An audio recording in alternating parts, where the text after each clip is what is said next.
Welcome to No Question About That. I'm Ed with Wayne today, and we are talking about Tottenham Hotspur 4, Manchester United 3 in the Carabao Cup quarter-final. Well, that was something, wasn't it, Wayne? Yeah, we planned to talk, and you messaged me at 3-0. You said it should take about a minute. And then as we were scoring, I was sending you back incremental messages like maybe 35 seconds, maybe 40 seconds. Yeah, do you know what? 3-0, very disappointing. Still disappointed to lose, but there are ways to lose, and sometimes you can learn more about the way that you're progressing in the way that you lose a game of football. And I think, considering the competition, considering the selection, considering everything, I think that was a nice way to lose a game of football. Horrendous at the end of the goals. We'll go through the goals. To lose a game of football, if you're going to lose with the character that you show in the side, I'd rather lose like that than the way it looked like we're about to lose. And kudos goes to the players and the manager for that. Last 20 minutes, there was a lot more intensity. I mean, United have lost this game on the basis of less than 1 XG. It's amazing. There are some things that are completely divisive for the online world. If I mention Jose Mourinho, Paul Pogba, Marcus Rashford, or XG,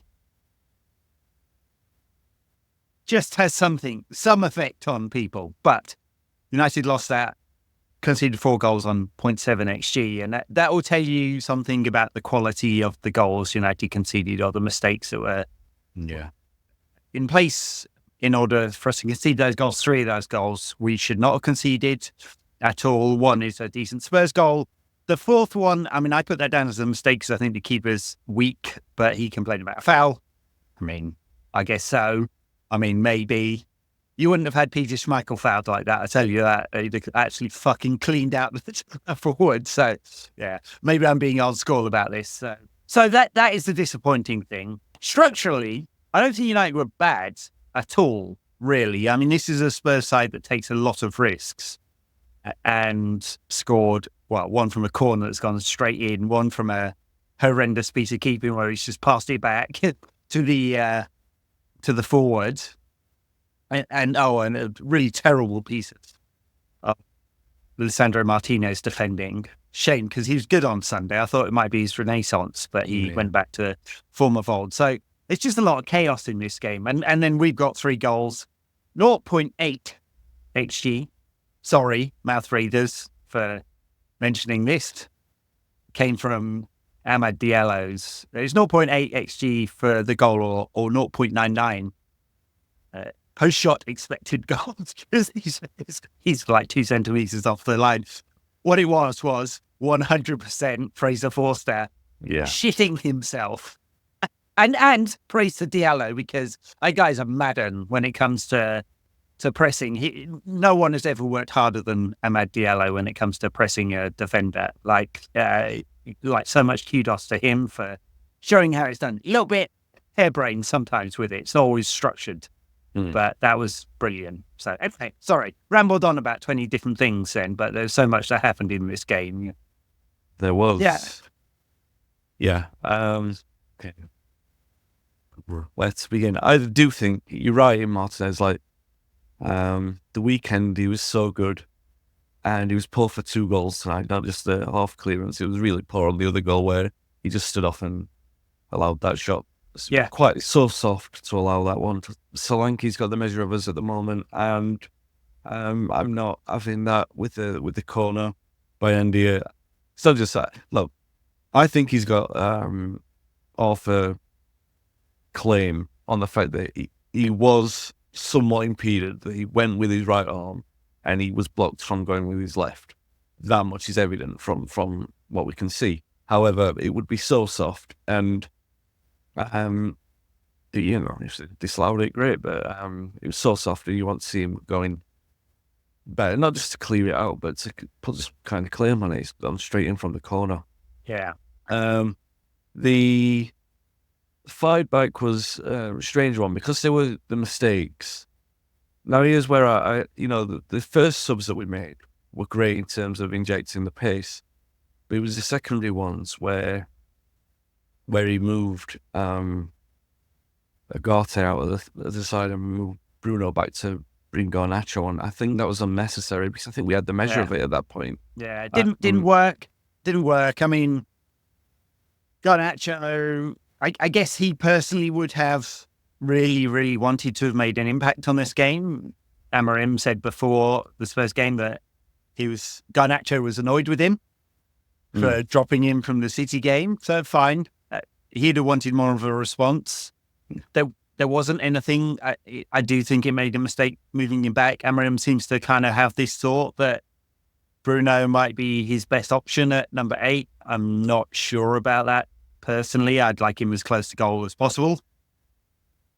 But yeah, that change didn't quite work. The Kobe Mainoo change, I mean, it came at the same time, didn't it?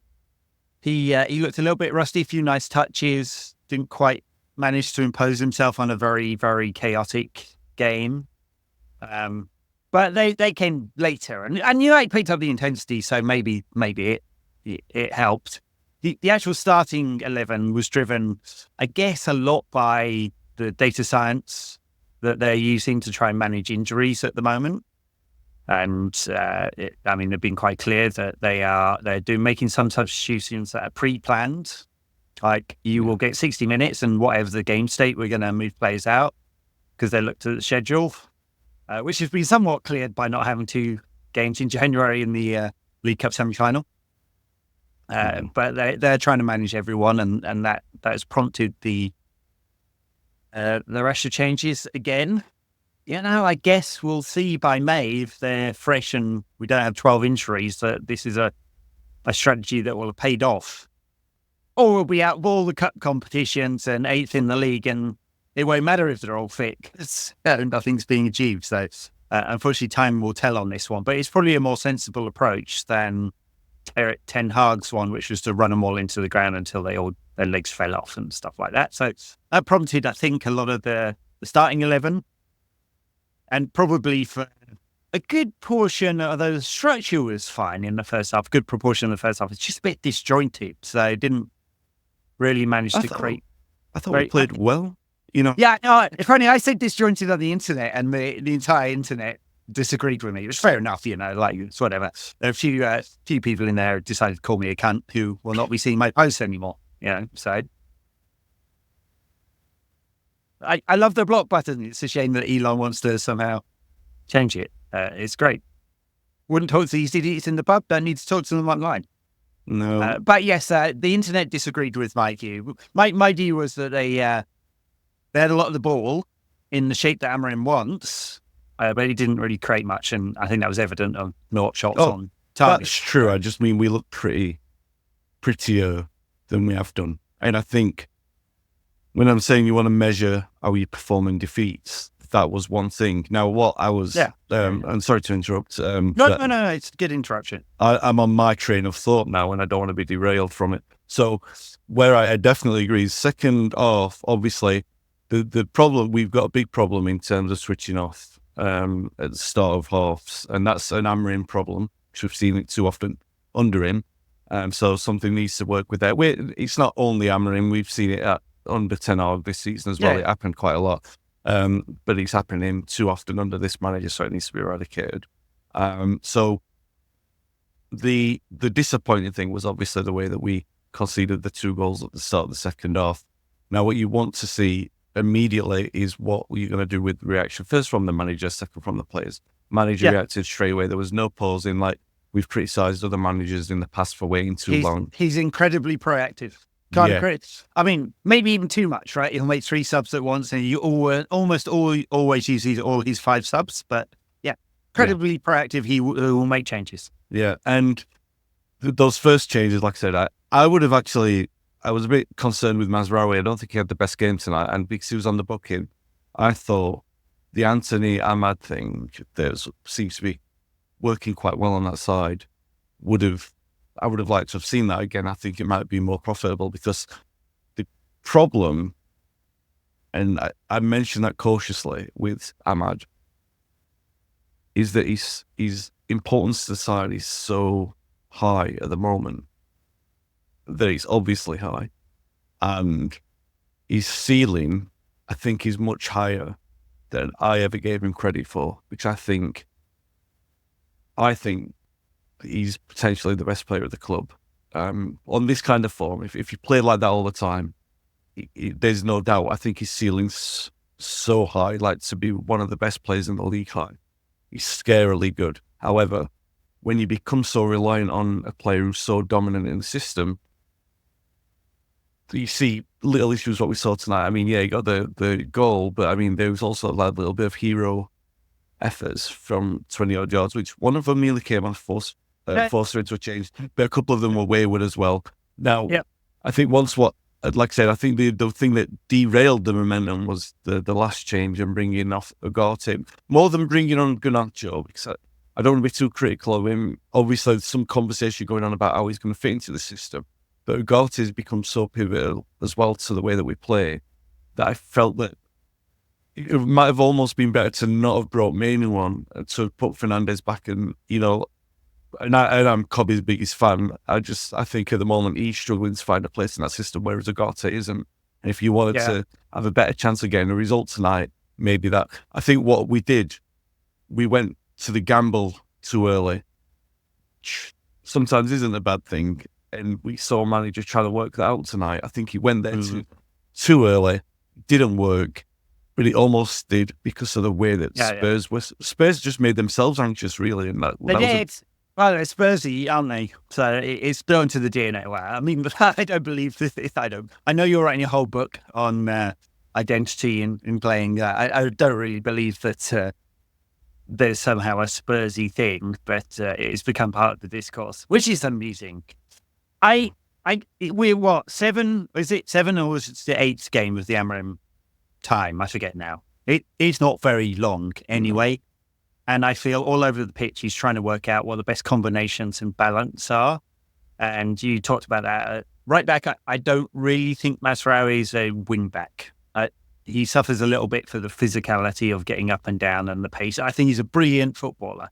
Don't get me wrong. I actually like him more at right centre back than in this system than wing back. Could be wrong. Just some bloke on the internet with an opinion. We all have them. And all of that, but he's trying to find that balance there. And Diallo coming from deeper in that attacking wing-back role has worked better than Mazraoui doing it, both in the attacking and the defensive sense. I'm kind of interested, as you say, with Anthony at right wing-back and the balance he can give with Diallo ahead of him in terms of both the defensive and the attacking side of that and the combinations there. In central midfield, he has no real options on the left side at the moment because he's played Dallo. He gives us a lot of heart and energy and physicality qualities, a bit 6 to 7 out of 10 every game, isn't it? And then left side of the back three would struggle a little bit because Martinez is not having a great season. I can't really put my finger on why he's making so many errors. And then in central midfield, which is what I really wanted to get to, I think the challenge between creation, progression, and defensive solidity is something that Ten Hag struggled with for 2 years. Tried lots and lots of different combinations there, and Amorim is too. Because you've got a lot of players who are very good in one way, and Kobe Mainu might be very good in all ways, but we're really only seeing the kind of defensive and possession side of it, not the progression side of it. And Ugarte, I think, was fantastic against City. I mean, I said on this podcast, I thought that was his best game for us. Yeah. But he's fantastic in a very, very narrow sense, which is perfect. He's a destroyer and a disruptor, and he understands defensive space, doesn't use the ball very well. I've said this a few times before, and people always push back, but he's 13th percentile amongst the top 7 leagues for ball progression from central midfield, right? So I think it's just like, you can use your eyes or you can use data or some combination of both. He does not help United get the ball forward into the right areas. And that's when I say about balance in central midfield, that's kind of what I'm talking about. Yeah. So I think that's why Amorim is trying Fernandes in there, because he understands that somebody in that central midfield has to move the ball forward or United become very one-dimensional. It goes down the wings all the time. Well, anyway, a very long way of saying I'm not quite sure he's sure or we're sure what the right balance is there. No, but tonight, interestingly, tried Ericsson. Ericsson, such a curious thing because he was fantastic tonight. He really was fantastic. But you can see, it was tiring. You've got to bring him off. You just don't have another player to do what Ericsson can do. Now, can Manu pick up some of those trays? He can. He can. It's possible. Can Bruno do that? No, because he's not as disciplined as Ericsson. And he's too set in his ways now. He's too fond of a gamble. Casemiro, he can play a pass like that, but he just can't. He doesn't have the creativity that Ericsson has. So you're quite right, and it's a conversation that we've come back to so many times. That we've got so many players who are blessed with certain qualities. Now, I thought Manu he was good at City. I actually think that was I would have liked to have seen what Mount did in that system, but I do think that moving Bruno into that full line and forcing Manu into midfield actually probably won us the game, because I think Bruno in that position was safer for us in that game. Now, tonight, honestly, like I've already said, I do think that bringing Manu on was probably the wrong choice, because and that, really what I'm trying to say is bringing Ugarte off was the wrong choice. I can understand bringing Ericsson off, that had to be done. Maybe I would have taken the chance then and moving Fernandes back. But these are things that the manager's learning as we go. And Yeah. like I said, there are ways to lose games of football, and we were 3-0 down at one point, and the character that we showed, and we've capitulated in those situations in the recent past. So to turn that around is already a massive indication of progress in this side, in this squad as well. For sure, for sure. And don't take my comments as being too harshly critical. I mean, there's disappointment with going out, but go out of one competition of the four that United are competing for. Well, not really competing for the Premier League, but competing to finish in important places or maybe qualify for Europe. This is the one that I guess we would rank lowest, although it has provided a great moment in the recent past, of course, right? So I'm not horrendously disappointed. I don't want to be too critical. Some things went wrong. They made some individual mistakes. The structure's looking better by the game. We weren't perhaps as, because of the nature of the game today and the very different style that Spurs have and the opportunities that present, we weren't as disciplined as we were against City. Very, very controlled and disciplined performance against City, which required two moments of exceptional kind of weirdness and or quality for us to win the game, but that's football. And tonight, very nearly, but you can't really give away 3 goals and expect to win very many games of football, can you? And that'll be the thing that Amorim will be thinking about, is the detail. He keeps saying this, doesn't he? Details, right? Yeah, details. And he's right, and I think you're right. Look, the criticisms are all valid because we've lost the game and we've conceded some horrendous goals. Can't get away from that. One thing I will say is the last few times we've played Spurs, and you could probably include the home game last season we drew with them, Postecoglou had the tactical measure of Ten Hag, without question. United played well in stages in the game against them at White Hart Lane last season, but then they scored and we had no reaction and they just pulverised us from that moment. They certainly did that earlier on in the season. That was the first time, I don't know if you recall this, but I'd always been on the fence with Ten Hag's tactical approach because I wasn't sure until we had all the players fit. That was really about the first time that we'd seen a lot of players available that we could say, what does his tactical system look like? And it was so Van Gaal-esque, it was so static, and the way that Postecoglou had got his team playing was so dynamic and mobile. What we saw tonight, we had the tactical measure of Spurs.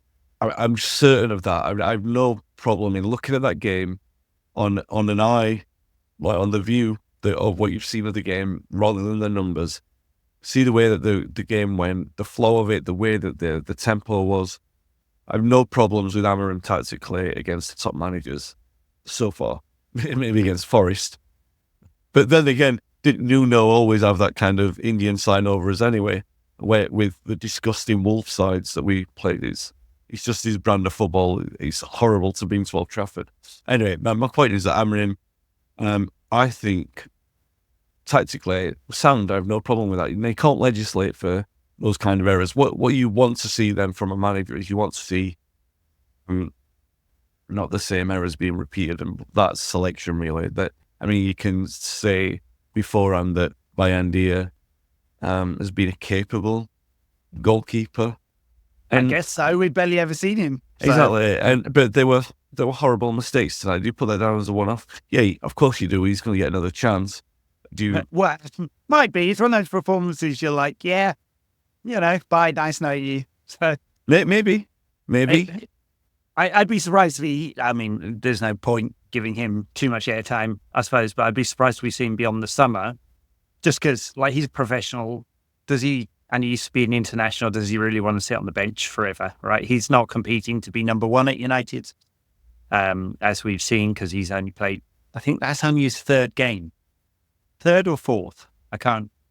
Well, certainly his first under.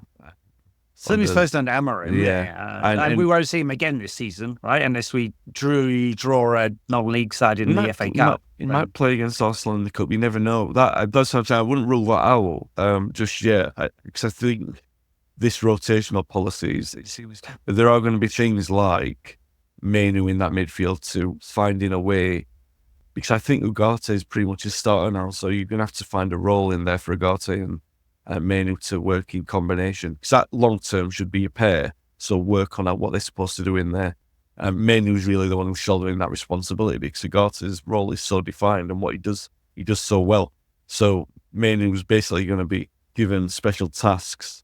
He's going to be the one being told to be less like himself and more play to instruction, which he can do. He can be moulded to do that. I mean, look, in the youth sides, you're on him as a player who links play really well. Obviously playing well above his station for a very long time. Cobby was, but he moves the ball forward with ease. It doesn't look like it when he's at United, and I feel like he's playing just a bit within himself, and some of that's going to be on him. A lot is going to be on the coach to give him the confidence to say, hey, I want you to be a bit braver with the ball. I mean, I think, am I right in saying that Amorim even said that? Like something to that effect anyway. I forget the exact quote now, but I think they will want him to move the ball forward a bit more than he does. And I just think that's a fair observation. And if we're still there in 2 years' time with Copy saying the same thing, so we'll have a problem, I think.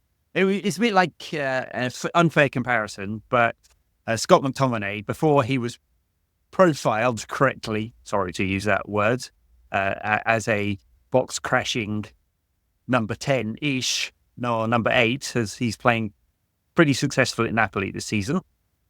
He was often in a deeper role, and he couldn't pass the ball, right? He didn't play it forwards. He played the safe ball all the time.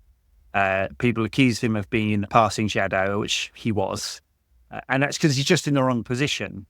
And there'll be a question mark in 2 years' time if Copy is not that kind of link number 8 as to whether he's developed in the right way. At the moment, he's in his second season as a professional. He's missed a fair bit with injury. And there's lots and lots and lots of time for him to develop well. And you kind of feel that Amorim will be the right person. He's dealt with a lot of young players in his coaching career, lots and lots of young players, and brought many of them forward. So I've got, by the way, that will sound like I'm being a bit Cobby bashing, but I'm not. I just think that just on tonight, because like I said earlier, he played very well on Sunday. Just on tonight's evidence, I just thought it was probably the wrong choice to make. So that's where I'm thinking that long-term planning has got to come in. It's the other areas like Garnacho is an obvious kind of, and he's identified it early on, which is really good. And we've talked about this earlier on in different podcasts where he's not a natural player to playing that withdrawn number 10. Even though Rashford was saying that he could play in that role, there's no evidence of that either. So he said he couldn't, and he said he could. So it was a bit mixed messages. Maybe I'm being with that. But there are also like What I'm saying is there are areas in the team which he has already identified of being like, this needs work, we need to do something on this. And then obviously there are in the individuals as well. Now there is the other thing that is quite separate to all of this, which is form. And I think the concerning thing from tonight, more than the goalkeeper, because the goalkeeper can be dropped and you won't expect to see him again, you don't expect to see him again, is Martinez, because you do expect to see him every single week.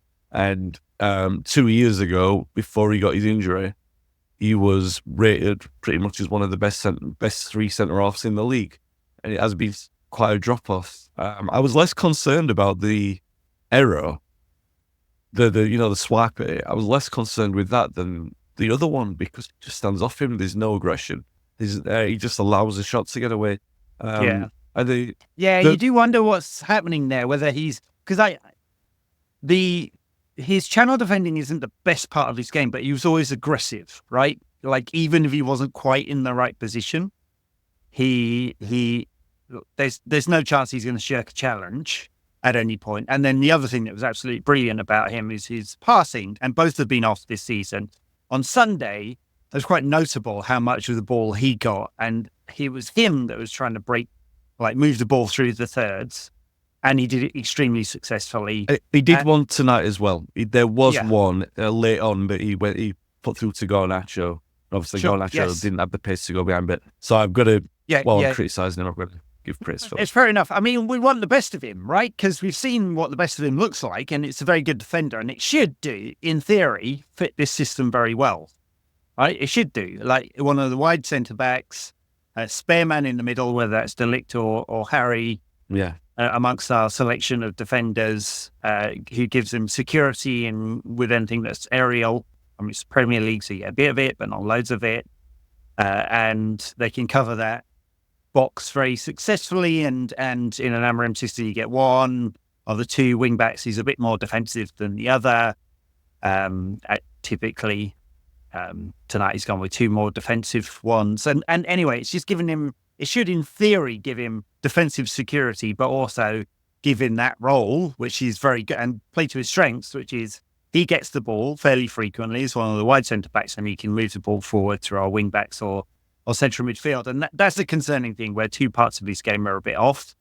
It doesn't mean I'm saying, we should bid him right now. I'm not some fucking incel in front of a Football Manager game, like selling 15 players every summer and then buying 15 more in. Funny, I haven't played football. Well, 20 years, but I assume he still works like that. So close to what we've been doing, though, for the last 3 or 4 years. Yeah, I know. And it doesn't really work, right? And the consequence of doing that and then getting it wrong is you owe other clubs £400 million and you don't have any money to buy new players, right? That's the consequence. Because you don't get top dollar for players who've failed at your club. Yeah. I thought on commentary tonight, Kelsa Breeze, Gary Neville was a little bit harsh. He said that a lot of these players aren't good enough. And I think, no, what you just said there, the transfer turnover, you could say that. I think we know the players who aren't good enough. There's no point in... Remember, maybe 2 or 3 years ago, when I first started gracing this podcast with my beautiful hair, which then disappeared. Fell out.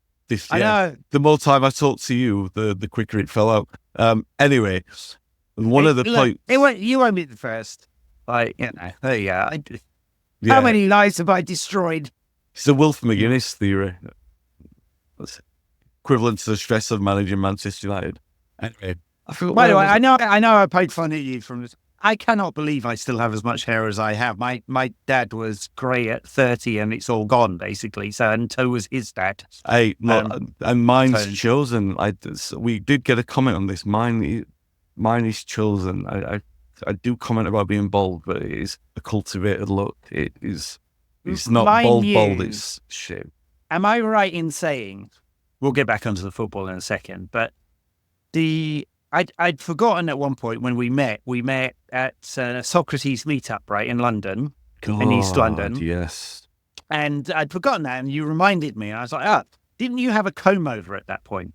Didn't you? These kind of, was it long, or was it combed over, or was it kind of long? No, it was long. It was definitely long. It wasn't. There definitely wasn't any comb over going on. No, because that was the point I'd always said that if I ever reached that, You just and gave it. yeah, and I was getting there, so I said no, I've got some That dignity was left.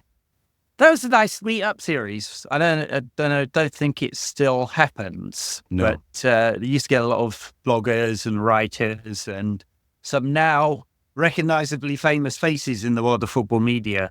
You Yeah. to attend there quite often. I would have thought that you wouldn't be able to do that now because egos, that it's a bit too much. And I speak as one. There were, let me tell you, there were some egos in that crowd anyway at that But point. where was I going with that point? I was making a point about squads. I don't know. I completely derailed you. Yeah, do you know what? It's not really that important. But the point is that I don't think we've got that bad a squad. I just think we know. Oh, sorry. This is the point I was going to make, is that when I first was on the podcast and we were having a similar turnover, let's say Ollie had just been sacked and we were bringing Eric Ten Hag in, the point I was making at the time was we all know the players aren't good enough, so do we sit here every week and do we call them out for that? Or do we praise them when they do unexpectedly well and just wait for time to take its natural course? So for example, Eric Bailly was one. Harry Maguire, another one. McTominay was another one. You know, you reach a point where you say they've had enough criticism. Lindelof tonight. Paul Parker, he says on the Monday pods that I do with him, he says Lindelof always gets injured before a transfer window. And he texts me tonight and I couldn't believe it. I'm like, yeah, I'm not wanting for... A bit harsh. He's not planning it. But yes, no, I know. He's been injured frequently, yeah. And he looked really pissed off when he came off tonight. He's out of contract in the summer, so he'll be moving on, I'm sure. I mean, United have made quite an effort to try and pull back on the wage bill. I mean, per the last full year financials, it's 364 million. That's the total employee benefit. So that's not just players, that's 1,000 staff, or now I guess we should say 750 staff or something like that. So I imagine next time we see the full financials, although they don't break it out between players and non-players. UEFA did one season, everyone hated it, so they've stopped doing it because they have the data, of course. But I imagine we'll see that wage budget quite a bit lower. It's why when... I'll stop diverting us. Why when everyone on the internet keeps repeating, in fact, the professional media keep doing this as well, they keep saying that Marcus Rashford is earning £350,000 a week. I can tell you with absolute certainty, not that I have looked inside his bank account, that he's not earning anywhere near that. I can tell you with absolute certainty. United have 40 professionals. He is not 15% of the wage budget. Absolutely not. Never. Stop reading Capology, you fucking fools. And that's The Athletic and other professional media I'm talking about there. And I'll just play devil's advocate to the listeners who might be annoyed with this. Believe what you want, listeners. Believe what you want. Don't listen to Ed. Or you can. Do you know? You believe what you want. He's fine. No. I tell you what. If I was listening to me, which sadly I sometimes have to because I edit these podcasts. Yes. So trust me, I do not want to listen to myself. But I believe myself when it comes to management of large-scale businesses and finances, much more than I would on tactics. So there you go. Darnish on the tactics pods on Mondays. NQAT pod at Patreon if you want to explore those. Yeah. And I'll complete my thought now, which is to say, I don't believe that we've got that many players who are as rubbish as Gary Neville seemed to think earlier on. But I also do think I'm in a weird zone with some of the players. That being, Harry Maguire on Sunday probably had one of his best 3 games for us. Yeah, I think it's fair. I think he was utterly dominant against Ireland, and the way that he read him, he had some help from Martinez because I think he was picking him up as well. But the way that he read him, and yes, it was down to the tactics and the setup, so the manager gets credit for that as well.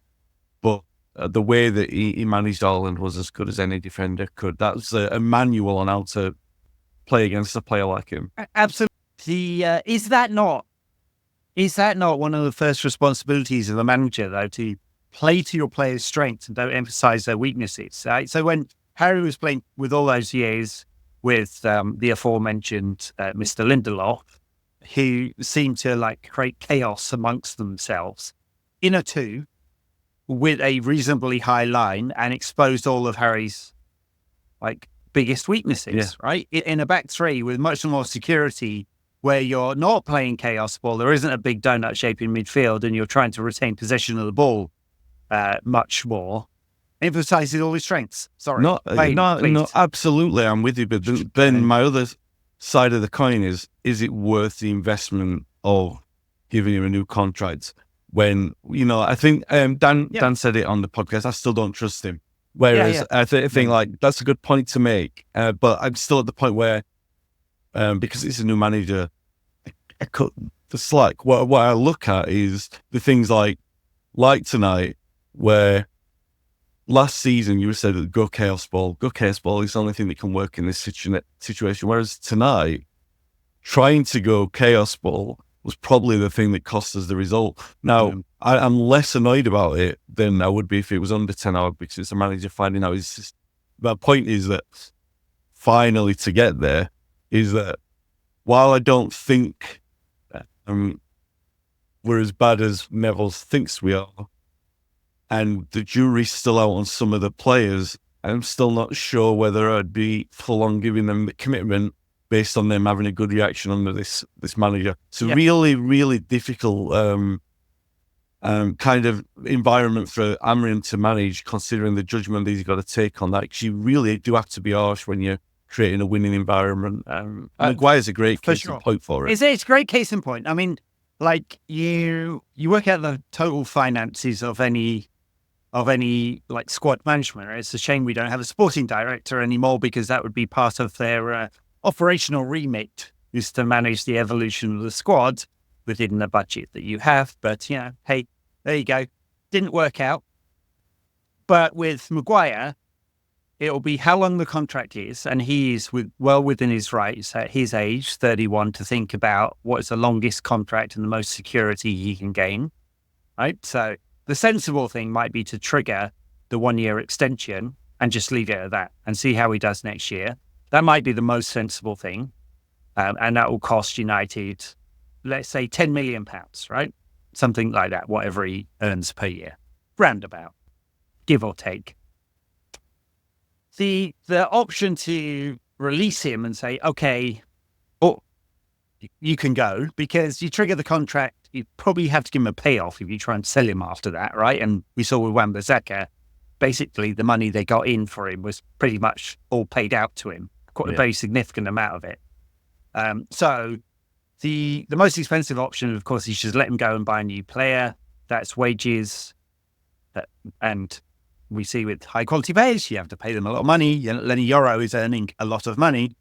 And you have to pay a massive fee as well. And that just has to be balanced out with all the other needs we have in the squad, right? So I am not a sporting director. My bet, though, with United is they'll trigger that 1-year extension. I'll leave it at that, because it's the least amount of commitment they have to make to the player.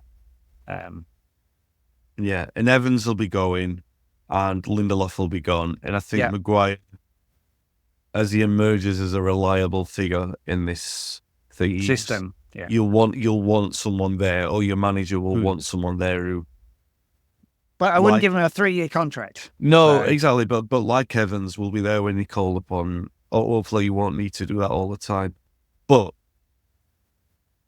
in a 3-man defence, playing like he did on Sunday, there's no rhyme or reason there's no argument against Maguire being a starter.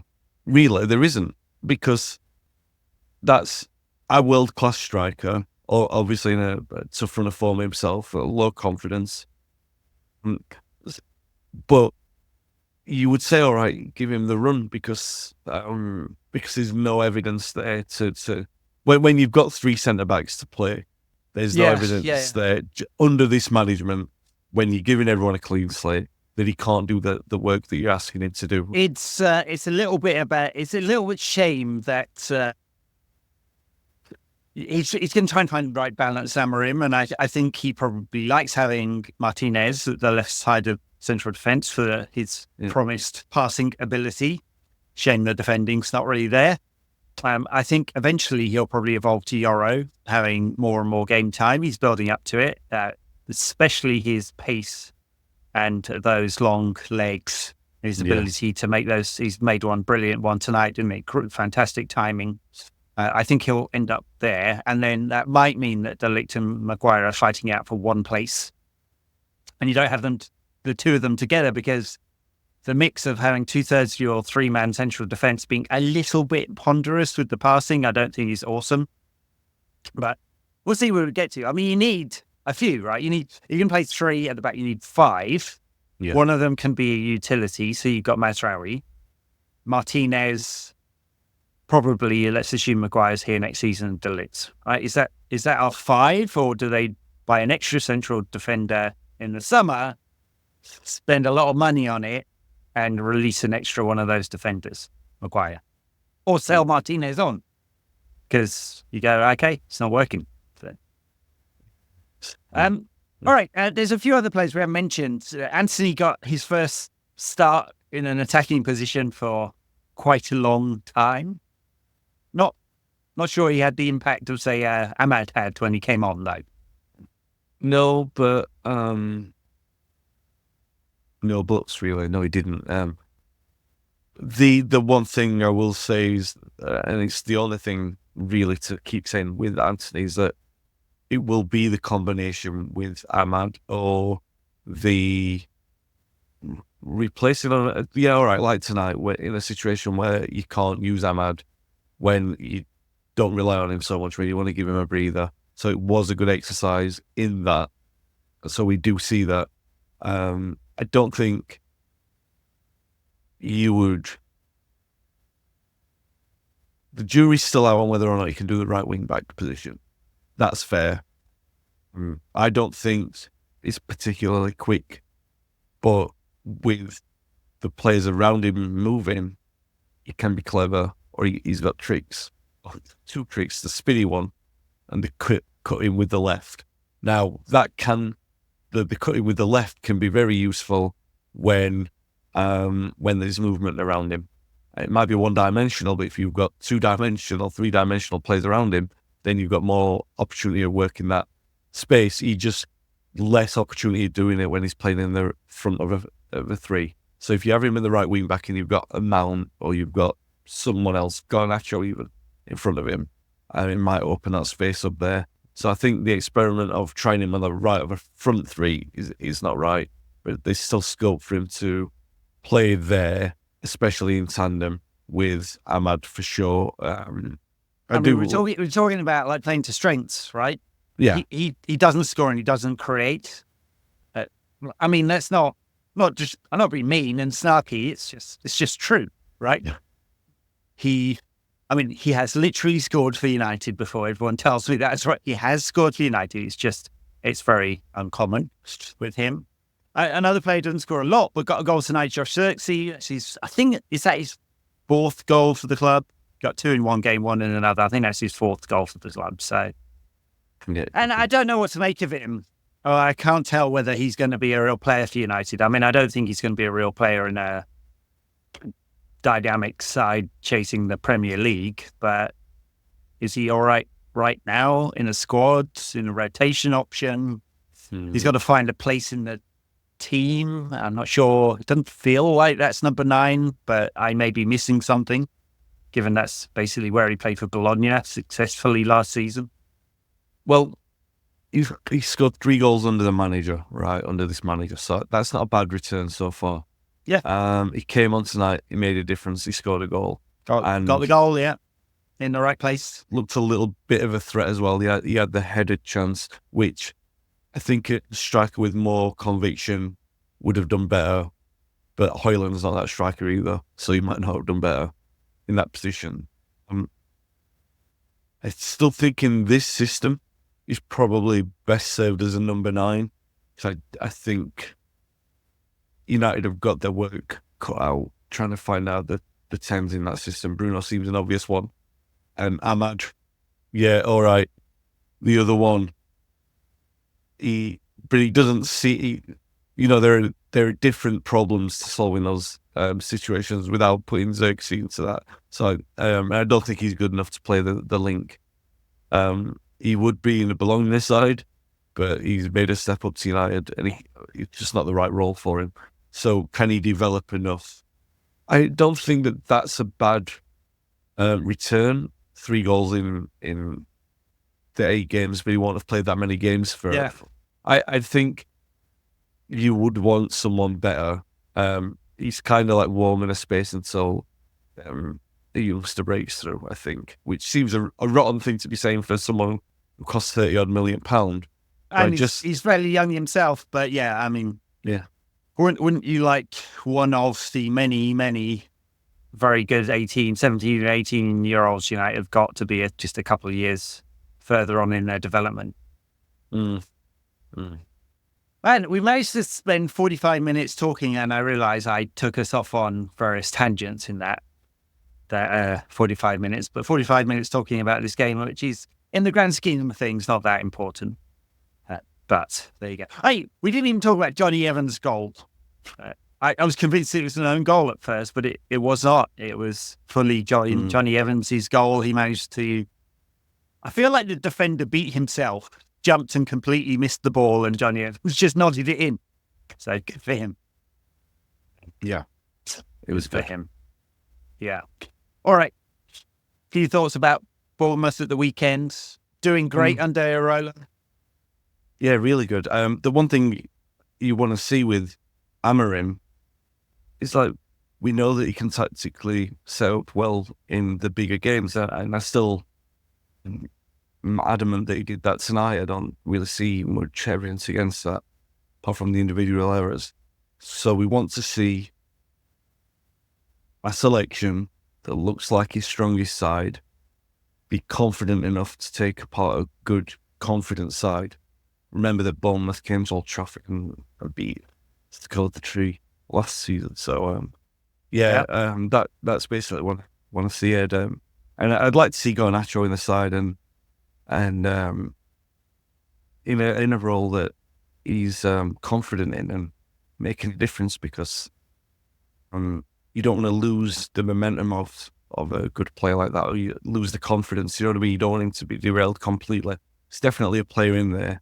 It is incumbent on the manager to be able to get the best out of him.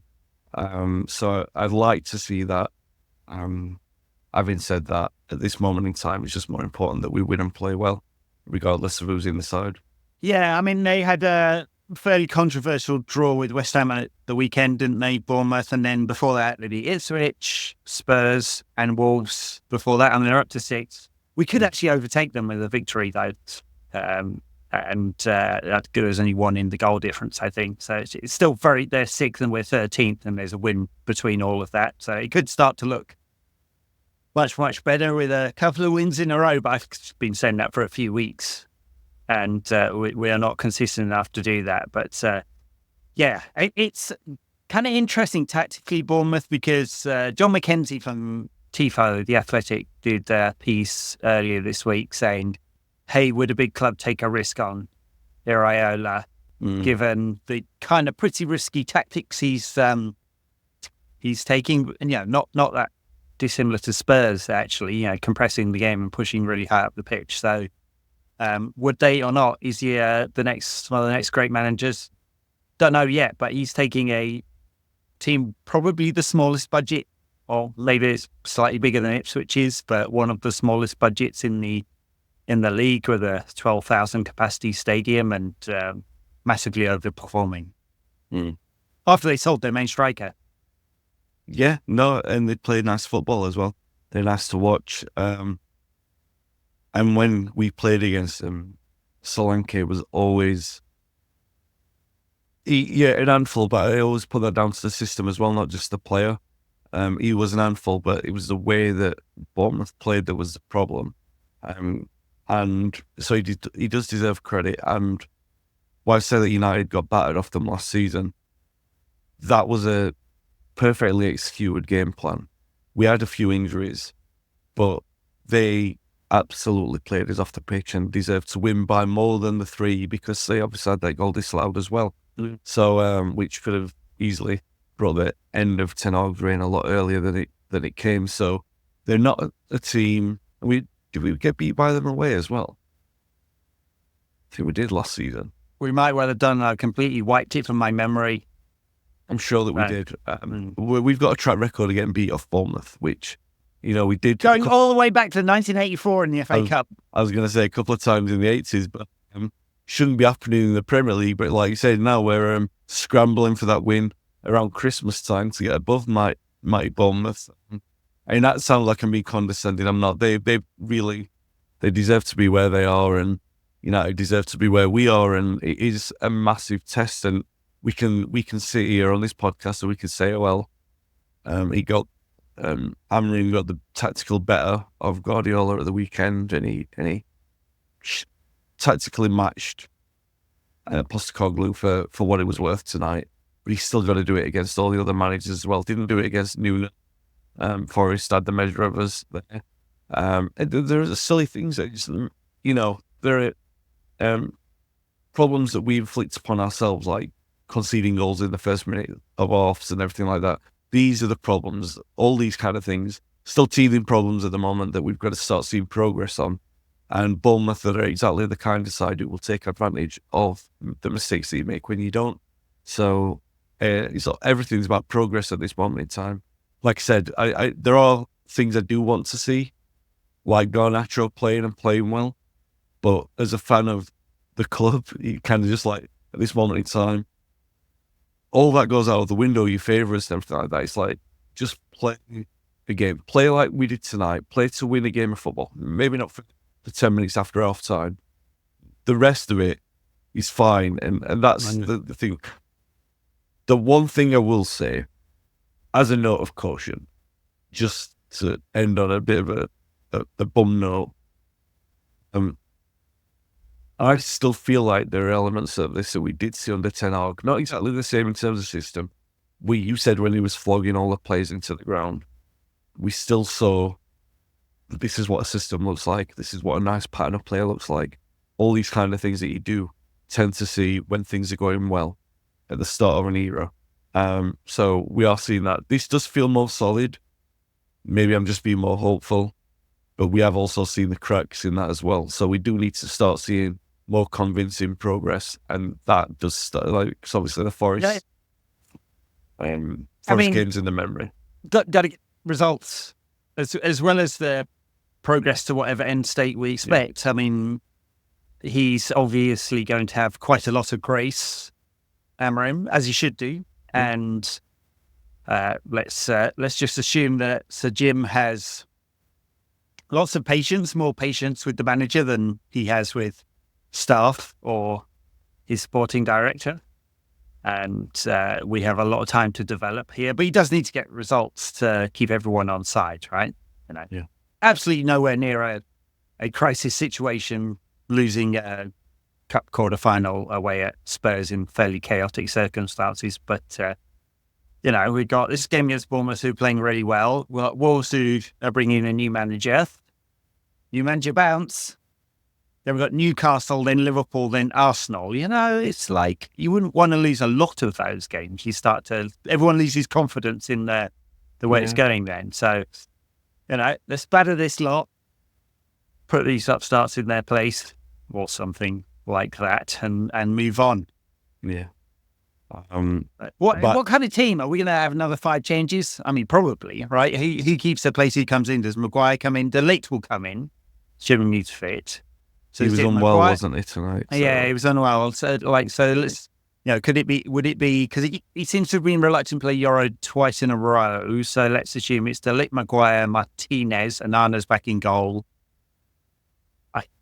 Home game against Bournemouth, he's not going to go with 2 defensive fullbacks, is he? So does Diallo start at right wing back and Dallo at left, maybe?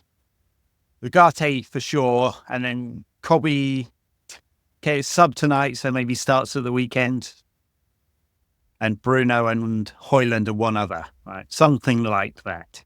I I don't know why I'm trying to predict it. You just can't at the moment. I do think you'll probably see Casemiro in the side. He's had two longer run without any minutes, so he'll probably start. Fair shout, yeah. Although I don't know, feels like Amorim, Doesn't based like on absolutely nothing at all, it feels like Amorim doesn't necessarily see him as his first choice. But yeah, there's that.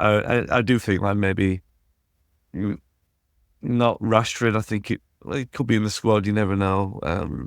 I mean, that's the conversation those two will presumably be having about. And everyone will be having with Amorim. Bloody hell! For sure. Every single question that's been asked of him this week. 11 in a row, by the way. 11 in a row about Marcus Rashford.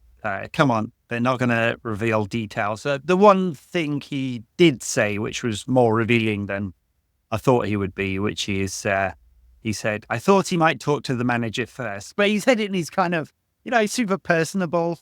Yeah. Isn't he, Ruben? He's very disarming with how he deals with this kind of stuff. And so it was it felt like a throwaway comment. Yeah. But he's probably, it might well be fair comment. Like, Rashford didn't run, let's be clear, he didn't run to the press. It was a long planned charity event, and United players will do literally hundreds of these between them in the season. They don't usually garner this kind of interest and scrutiny. But clearly those two need to have a real conversation, because there's not going to be much of a market in January to just sell him. And so we don't want to get back into a Sancho-like situation where you have a expensive resource, a potentially match-winning resource, potentially, I say. We obviously haven't seen it nearly as much as we'd like, on the sidelines, doing nothing, right? It's not good for anyone. No, but I will tell you one thing. It was in Sky's build-up tonight. Carragher was talking about him, and he said... Carragher knows nothing, by the way, but go on. Sorry. No, yeah. He said, it's too much talk for a player who's not good enough to deserve it. Which I thought was a complete bell-end thing to say, because... And then he listed off players like he said, United have lost Eric Cantona, they've lost David Beckham, they've lost Wayne Rooney, they've lost Ronaldo, and he doesn't deserve to be mentioned. And like, by the way, you guys are the one setting the bloody agenda. You're the one who is driving the narrative, so stop talking about him, and then he won't be talked about. That's how it happens, Carragher. Shut your mouth, stop feeding it, stop being the thing that you are complaining about. And I just think, to say something like that about a professional footballer, to basically criticise him and say that he's not good. This is a young player. Like, I said this on my... Sorry, Ed, I know we were about to wrap up, but this is really ground my gears. There's a lot of discourse over Rashford. Rightly so. He's a high-profile player at Manchester United. And I know you've talked about it on it, and there's been a separate pod on it. So I don't want to go on too much about it. The point I want to make is that he broke into the side as a player when no one was predicting that he was going to be like what they were predicting of Garnacho or even Kobe. He was just a player who sees an opportunity when there was an injury crisis. He came in, he's played over 400 times for United. He scored nearly 150 goals. He's far exceeded what any reasonable expectation there was of him, of 17-year-old. All right, people can talk about whether or not he's fulfilled his potential, whether or not there's more to come from him. He seems to believe there is, with good reason, because he's himself. He's allowed to think that about himself. Other people might think that he's overperformed and that he won't play well wherever he goes. That's fine. That's football. It's about opinions. If you're on a major broadcast network, you are commenting on a player who's come through an academy, he's scored tons of goals, played for his country, scored in World Cups, and you are telling the subscribing public that this person is not good enough to be worthy of talking about when you're talking about it, is fucking shameful, Ed. I'm sorry to swear, but it is. Well, I swear, as Joe, as people keep telling me, but Wayne, from Carragher, who's one of the least self-aware pundits in the game, right? He does not look internally at all. He said with the amount of self-awareness, of a player who spat in a 6-year-old girl's face. Like, it's shameful that Carragher has a job. And to be really online pundity about it, can you imagine the fucking insanity if Rashford spat in a child's face? Instead, he has been on the fucking back pages of the Telegraph 9 days in a row, 9 hit pieces in a row from that cunt Ducker. And by the way, I don't know whether he actually watches this, probably doesn't, but if you'd like to come on and explain yourself, right? 9 days in a row, like on the back pages of the Telegraph. For what? Right? Just regurgitating the same stuff. If he'd spat in a child's face instead of feeding them, I mean, that was actually a bigger crime, right? He saw, because he grew up in poverty, he saw hungry children, and he made an effort to take on the establishment, who are all wankers from Eton. Sorry, there's some very lovely people who come from Eton, but that lot weren't. And he won, and as a result, he was the target. At the same time, he hasn't played nearly as well as we'd like him to. We'd love him to. The rest of it's all bullshit. 1, his salary is not what people say it is. 2, people in the internet and the world know absolutely nothing about his attitude. Nothing at all. They're just making it up. They don't know about his work rate. They say that, but, you know, Ten Hag had him playing a very specific position. I don't know what's happening within the training ground and the conversations he's had with Amorim or the rest of the United hierarchy. They don't know any of it. They just make it up. Yeah. Right? So we all got opinions, that's fine, but the certainty of online troll, I find completely shocking. Yeah. I also find, since we're talking about the media, I find the hypocrisy kind of weird. Like, if Rashford gives a very occasional interview, that's PR and it's terrible. Anthony Martial would never talk to the press, and it was regularly commented like that he didn't talk to the press. Which one is it, guys? You want them talking to the press, or you don't want them talking to the press? It's racism. It's what it is. I mean, there's no doubt there's some element, right? I'm always reluctant to go, hey, this is the only reason, because of course humans are complex. Right? No, but it's our reason. It definitely is. It's part of the landscape of why certain players, Paul Pogba, Marcus Rashford, Anthony Martial, Jesse Lingard, attract way more attention for their supposed lifestyle, attitude, body language. Everyone's a fucking expert in body language when it comes to young black men on a football pitch. So it is part, it factors. I mean, with Marcus Rashford, there's a lot of straight up racism, right? Just look at any kind of post about him or by him. He doesn't tweet very often these days, but it'll be filled with monkey emojis. It's absolutely disgusting, and these are from United fans, apparently. So, anyway. Well, for what it's worth, Marcus Rashford, not that you'll listen to this, I am proud that you represent my football club. Even when you don't play well because of what you've done in the past, you should be proud of yourself. I'm proud of myself that I haven't died through this podcast with my chest infection. If anyone has seen, if it has been jarring for anyone while I've been away spluttering myself to near death, I apologise for that. I'm proud I made it here, still in one piece. To wax. Sorry about that, because I went absolutely raging. I don't know what it was, but you found me the little part. That's all right. Well, wherever you led me to Carragher, I don't know how you did it, but you just brought that thing into my brain. It was just like, oh my God, I am furious about that. And thank you for sharing is caring. Thank you for allowing me the space to vent. I'm going to go away and produce this podcast, which has already been produced by the time you listen or see it. And we will be back at the week. I think I'm with Adam at the weekend. Aussie Adam, who's been on some of the shorter day pods and has a certain reputation online for trolling City fans, which he does very well. Masterfully, yes. Thank you, everyone, for listening or commenting. Try and keep it civil. Like, honestly, try. I know it's hard for some of you because, you're faceless people on the internet and we've all got an opinion. But I will name and shame if I see anything like I've seen in the withheld comment section on YouTube. With that warning, thanks everyone. Bye now.